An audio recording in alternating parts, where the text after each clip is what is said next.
Salut à toi, ami follower. Aujourd'hui, dans le tuto Ajo, nous allons aborder acheter une voiture à l'étranger. Car pour toi et seulement pour toi, ami follower, j'ai été acheter ce fourgon à Monster, aux Pays-Bas.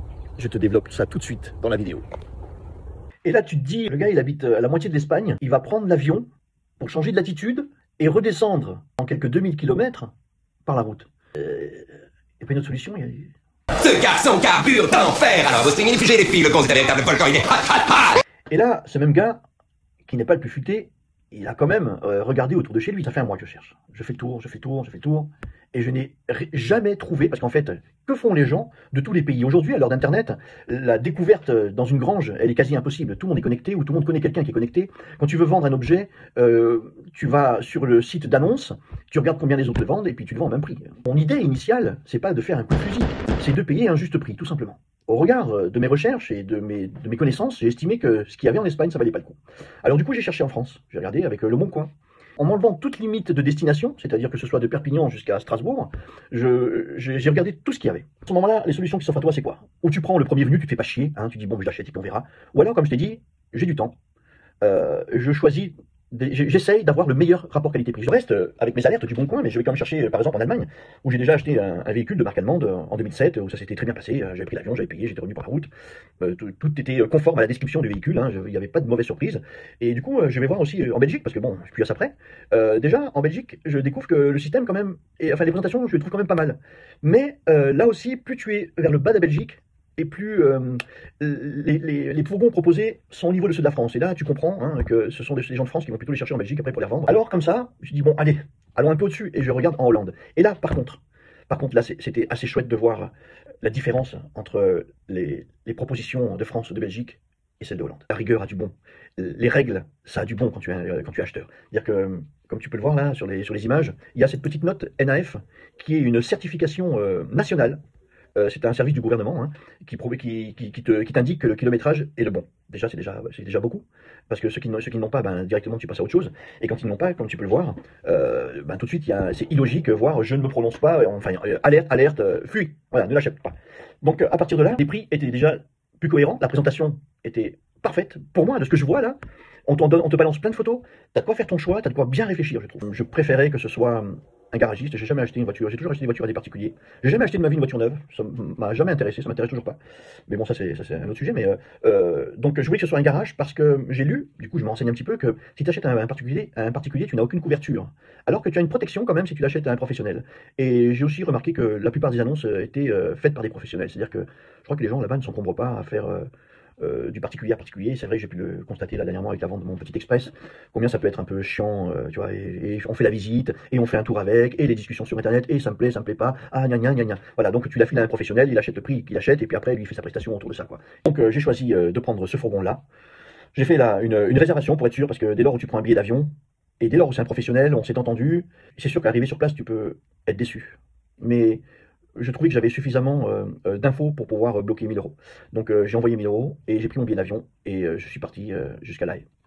Et pour corser un petit peu la redescente, Séverine a une idée lumineuse, je trouve. Hein. Elle m'a parlé d'un concept que je ne connaissais pas, qui consiste à prendre des paquets de particuliers et les livrer dans une démarche, on va dire, éco-responsable, pour éviter de faire déplacer des professionnels pour venir exprès chez toi. Donc tu te fais un trajet, tu prends un couloir de kilomètres, et puis tu peux prendre un paquet, il y a une proposition de prix qui t'est faite, et si tu l'acceptes ou pas, et puis tu achemines le colis d'une autre personne. Parce que, du fait que j'ai un fourgon, je redescends à vide, comme je ne pensais pas du tout à ce genre de truc, je trouve le concept plutôt intéressant pour le coup, parce que, mine de rien, ça a un coût. C'est-à-dire que si tu vas acheter un véhicule à l'étranger, et ton but c'est que tu le payes au juste prix, mais si le voyage, aller-retour, te coûte la différence que tu aurais eu à côté de chez toi, ça devient ridicule. Donc il faut tout additionner, quoi. Alors comme je suis friand des anecdotes de Captain Morgan sur sa moto, Captain Morgan et sa compagne, en Afrique, où ces gens connaissent la galère comme pas possible, ou Justin, je sais pas comment on dit parce que c'est un français, Justin Eby qui remonte de Bangkok jusqu'à la France à bord d'un 4x4 et qui fait une trentaine d'épisodes comme ça sur YouTube, il raconte vraiment son quotidien. Et puis plus récemment, ce garçon là, dans je sais plus le nom, qui est en voyage actuellement, qui a décidé de rejoindre depuis Paris, de rejoindre Tokyo à bord d'une 104 SL, c'est la 104 5 portes là, qui doit avoir 40 ans d'âge avec de la rouille, qui passera pas le prochain contrôle technique. Je me disais que ben, j'avais moi aussi là, sur ce coup-là, envie de vivre un peu comme eux. Donc dans mon sac, il y avait mon sac de couchage, et j'ai décidé de faire la redescente comme un aventurier comme eux quoi. Alors le petit Jojo, il a fait son petit sac, il a mis sa petite casquette, et puis il est parti, il a pris l'avion jusqu'à Amsterdam.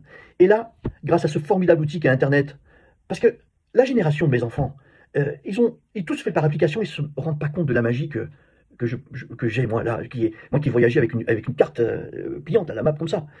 Là, j'avais tout qui était noté jusqu'au prix des billets de train, tram et de bus pour me rendre jusqu'à ce professionnel. C'est-à-dire qu'une fois que je suis arrivé à Amsterdam, je savais quel train prendre, je savais à quel endroit prendre le tram, quel numéro, et le bus idem, et je suis arrivé à bon port avec une facilité déconcertante au regard de ce que j'ai connu par le passé, lorsqu'au Costa Rica, on demandait aux gens, parce que je n'avais ni Waze, j'avais rien du tout, on avait, parce que c'était avec Séverine et les enfants, et on demandait aux gens qui te donnaient des infos avec notre compréhension d'espagnol qui n'était pas top là, au début, et puis ensuite la carte, et puis les panneaux, et c'était aujourd'hui Waze. Merci Waze, et merci Google Maps.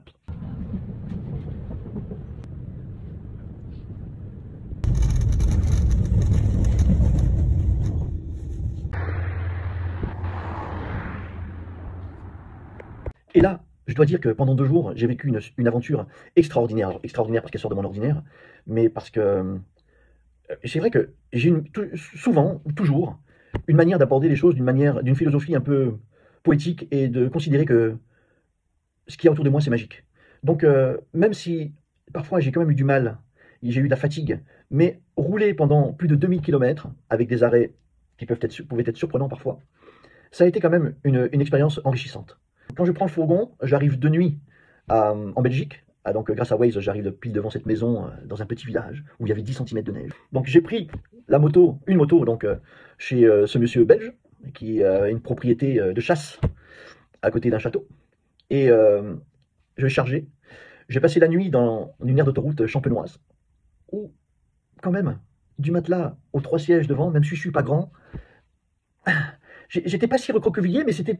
Voilà, hein, j'ai dormi dans la même position, mais j'ai pas beaucoup dormi en fait. En réalité, j'ai eu froid, bon, bref, ça fait partie de l'aventure. Et je pense que les premières fois, tu vois, le gars de la 104 par exemple, il dit la voiture, j'ai goûté, à un moment il s'est arrêté, il s'est acheté une tente, il plantait pas, il posait la tente à côté de la voiture parce qu'il dormait mieux sur le sol. Le lendemain, j'avais rendez-vous dans un lieu où les gens entreposent, un home box, je crois, ça s'appelle, à Reims.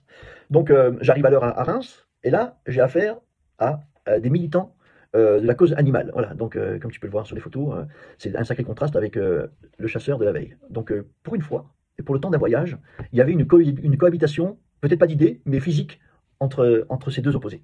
Ensuite, j'ai fait aussi un petit détour parce que j'avais dessiné mon couloir, donc j'ai été chercher les commodes. Et il y a eu les moments de fatigue.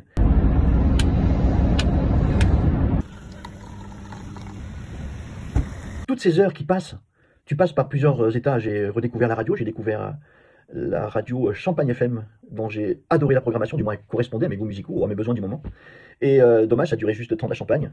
J'ai vu, grâce à ce covoiturage, co-transport, je suis sorti de l'autoroute plusieurs fois, ça m'a permis de voir des beaux paysages. Et ça m'a permis de faire comme un voyage, quoi. C'était pas juste, je monte, je prends, je redescends. Voilà, des moments d'émotion, des moments plus difficiles que d'autres, on dira, mais ça c'est le lot du voyage. Ça m'a permis de comprendre un peu la vie du routier. Ça m'a permis de découvrir les aires d'autoroute, parce que quand on voyage, je sais pas, enfin personnellement je voyage pas souvent, en plus en France, mais à chaque fois que j'ai pris l'autoroute dans ma vie, c'était pour aller dans un point à l'autre, et puis on s'arrête boire un café, et puis c'est tout. Mais il y a des aires d'autoroute qui sont super bien aménagées, je trouve. Et tu as même des parcs parfois, et il y a des jolies choses. Voilà. Je sais que c'est péjoratif une aire d'autoroute, mais bon, moi j'aime bien l'ambiance. C'est toujours aimé, c'est comme les gares et les halls d'aéroport. Ça sent le voyage. Et ce qui m'amène aussi d'ailleurs à apprécier cet espace Schengen et cette possibilité de pouvoir aller d'un pays à un autre sans avoir à contracter de visa, sans avoir à s'arrêter à une douane. Parce que là, on a été en Suisse, j'étais surpris, je pensais que eux, comme ils sont pas européens, mais ils ont accepté aussi les mêmes règles, tu as un poste, mais il n'y a personne à l'intérieur, tu as fait une petite chicane, et tu passes. Et c'est un sentiment de liberté incroyable de te dire que tu peux partir d'un point d'Europe, aller dans plein d'endroits, et tu vas pas t'arrêter, on va pas te fouiller ta voiture, tu vas pas présenter les papiers, expliquer oui mais, parce qu'en plus moi j'étais en plaque de transit, donc j'ai appris à travers des forums que les gens pouvaient être embêtés parce que la police ne perçoit pas toujours du premier coup la légalité d'avoir des chiffres autocollants collés comme une plaque d'immatriculation. Donc c'est la liberté l'Europe, et ça nous change vraiment hein, de la frontière états-unienne où on est passé 3 ou 4 fois, et non, la seconde fois c'était sympa, mais la première fois on se faisait tège, comme dans les films, où le mec dans le truc il te parle mal, et bon évidemment tu la ramènes pas, mais là voilà, t'as plus à subir tout ça. Ensuite donc direction Grenoble, Pas dans la foulée, mais dans toute, oui, oui, dans la foulée, toute la journée, parce que je suis parti, donc j'avais rendez-vous à Reims à 8h et je suis arrivé à 20h à Grenoble, le temps de décharger, et je suis reparti, j'ai fait de la route et j'ai dormi je ne sais plus où, quelque part, et pour rejoindre ensuite le samedi, rejoindre l'Espagne et libérer la moto, dans ces espèces de villes, de villages il y avait personne, il y a 5 voitures là, tout est vide parce que ça ne vit que pendant la saison estivale, quoi, voilà. Et donc j'ai libéré la moto et puis j'ai pu rentrer chez moi.